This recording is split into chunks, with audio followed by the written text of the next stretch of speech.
10년에 걸친 장기간에 걸쳐서 부모님을 모시고 1세대 1주택이면은 그러면은 살 집이 필요하니까 공제해줄게. 뭐 상대방이 이 자료를 받아보았을 때 당신께서는 진짜 같이 사셨구나 라고 이제 설득을 할 수 있는 증거를 우리가 갖춰서 제출을 해야 되는 거예요. 이런 경우에는 저희가 어떤 방법으로 증명을 했나?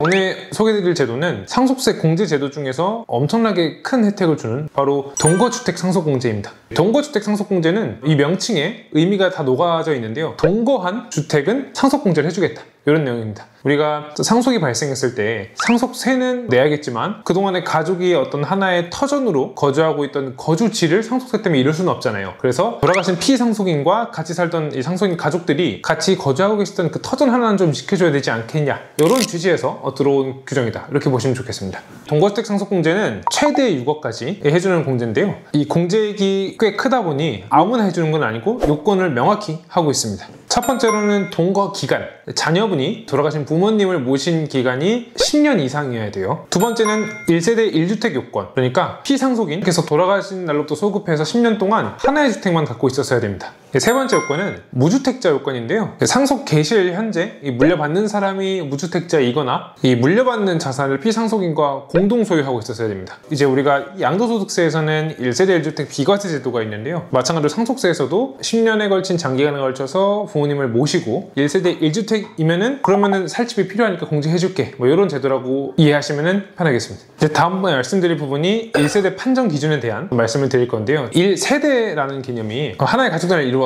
생활을 같이 하는 하나의 가족 집단이라고 보시면 편한데, 보통 자연인 나와 그리고 배우자 이렇게 이제 기본적으로 한 세대를 이룰 수 있고, 여기에 더해서 뭐 부모님, 거기다 자녀분들 이렇게 해서 이제 하나의 세대를 이루는데요. 근데 이 1세대의 판정은 실질적인 기준으로 하고 있습니다. 이게 실질적인 기준이라는 게 귀에 걸면 귀걸이, 코에 걸면 코걸이가 되기도 하는데, 주민등록 등본상 같이 살지 않아도 실제로 같이 살면은 인정해주겠다, 이런 개념이라고 이해하시면 됩니다. 그러니까 같은 공간에서 생활했는지 여부가 아주 중요하다, 이렇게 말씀드릴 수 있겠습니다.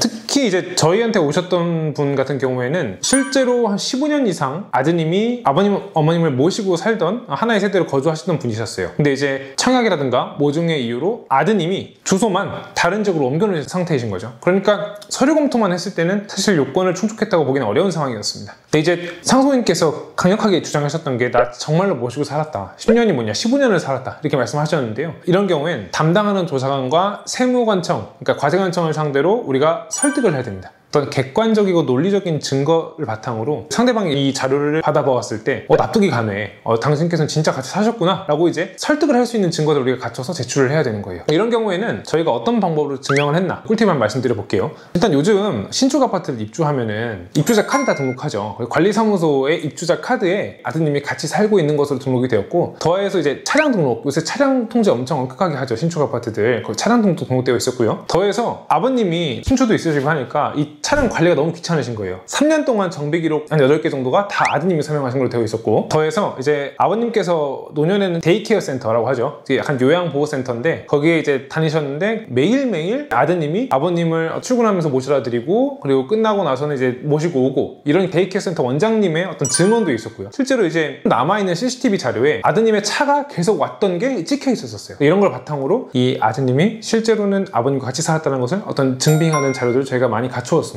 이런 걸 바탕으로 저희가 동거주택 상속공제를 서류상으로는 안 되지만은 실질은 이렇다고 주장을 했고, 관할 세무서에서도 인용을 해준 사례가 있었습니다. 그래서 이 1세대에는 문서만을 보는 게 아니고 실제 같이 살았냐 가지고 따지는데, 문제는 실제와 문서가 일치하면 베스트죠. 따질 여지가 없는데 문서와 실제가 일치하지 않는 경우에는 실제 있었던 사실을 다른 사람을 설득할 수 있을 만큼의 뒷받침이 좀 된다라고 하면은 공제를 받을 수 있는 데 있어서 도움이 많이 될 겁니다. 그래서 이런 것들은 내가 구체적인 사실들을 바탕으로 상대방을 설득할 수 있을 정도로 준비는 좀 되어 있어야 된다, 이런 말씀을 좀 드리고 싶어요. 그리고 제가 1세대 1주택자만 동거주택 상속공제 적용 대상이라고 했는데, 양도소득세에서는 주택 수를 판단할 때 분양권과 입주권이 포함이 됩니다. 그러니까 분양권과 입주권은 주택법상 주택이라고 보기는 어렵지만 주택 수에는 포함이 돼서 비과세 판단할 때 주택 수에서 이제 간섭을 주거든요. 근데 이제 이 동거주택 상속공제 판단할 때의 1세대 1주택자에서는 이 분양권은 주택 수에 포함되지 않습니다. 더해서 주거용 오피스텔 같은 경우에는 실제 주거 생활을 할 수 있을 만한 여건이 갖춰져 있고, 뭐 화장실이라든가 취사시설이 있고 있고 주거용으로 사용하고 있다고 한다면 오피스텔도 주택수에 포함되니까요. 이 오피스텔은 좀 주의하셔야 되겠습니다. 네, 그리고 사실 요거는 저도 좀 불합리하다고 생각은 하는 부분이 있어요. 상속인이 배우자인 경우에는 이 동거주택 상속공제를 받을 수가 없습니다. 무슨 말이냐면은 집안에 아버님이 돌아가셨다고 가정해볼게요. 근데 요거를 배우자인 어머니가 받으시면은 요건 인정 안 해줘요. 상속공제 적용 못 받습니다. 그러니까 세대가 이전되면은 공제를 해주겠다 이런 개념인데, 사실 개인적인 생각은 배우자가 받아도 배우자도 살아야 될 집이 좀 있어야 되잖아요. 그러면 이 배우자분도 동거주택 상속공제를 받아야 되지 않나라고 생각은 드는데, 아무튼 우리나라 법률상 배우자는 대상이 아닙니다. 그래서 이 부분은 좀 주의하시면 좋을 것 같습니다. 이제 그런 경우는 됩니다. 아들, 딸이 먼저 간 거죠, 부모님보다. 그런 경우가 가끔 있잖아요. 그러면 며느리나 사위가 아들, 딸이 받았어야 되는 몫을 대습상속이라고 해서 그 지위로 올라올 수가 있어요. 며느리나 사위가 받는 주택이 이 요건에 해당하면 그건 해줍니다.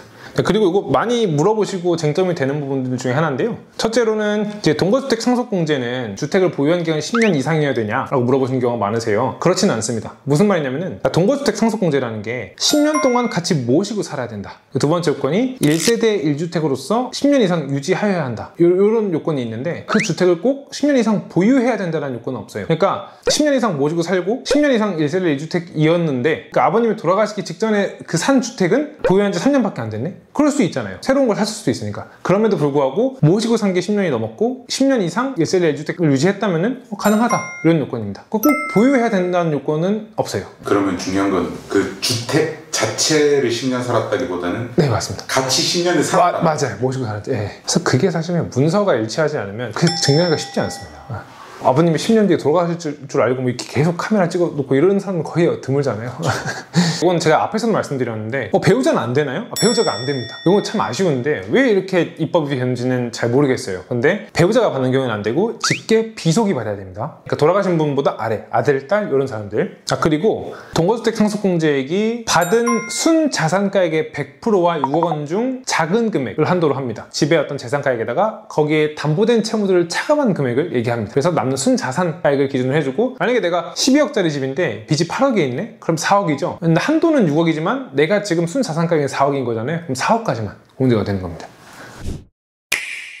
네, 그래서 오늘 말씀드린 제도는 동거주택 상속공제 제도인데요. 이게 정말 유일무이하게 상속이 실제로 개시됐을 때 이 제도를 이용할 수 있다면 상속인들의 부담을 크게 덜어주는 제도이고, 다만 이제 배우자는 안 되는 등 이런 맹점들이 조금 있으니까 이거는 좀 꼼꼼히 세무사분께 확인해달라 이렇게 좀 말씀하시는 게 좋을 것 같고요. 우리나라에서는 아직까지 유교의 개념 자체가 남아있기 때문에 오랜 기간 부모님을 봉양하고 이런 분들에게 어떤 혜택을 준 이런 제도들이 아직 남아있습니다. 그래서 이런 상속세 공제 잘 챙기면은 예상 외로 상속세가 좀 많이 줄어들 수 있으니까 이런 공제들을 잘 챙기셔서 상속세 부담에서 조금이나마 부담을 더실 수 있도록 오늘 영상 다루어 봤습니다. 앞으로도 궁금하신 내용 있으시면 이런 내용으로 좀 다루었으면 좋겠다라는 제안 많이 댓글로 남겨주세요.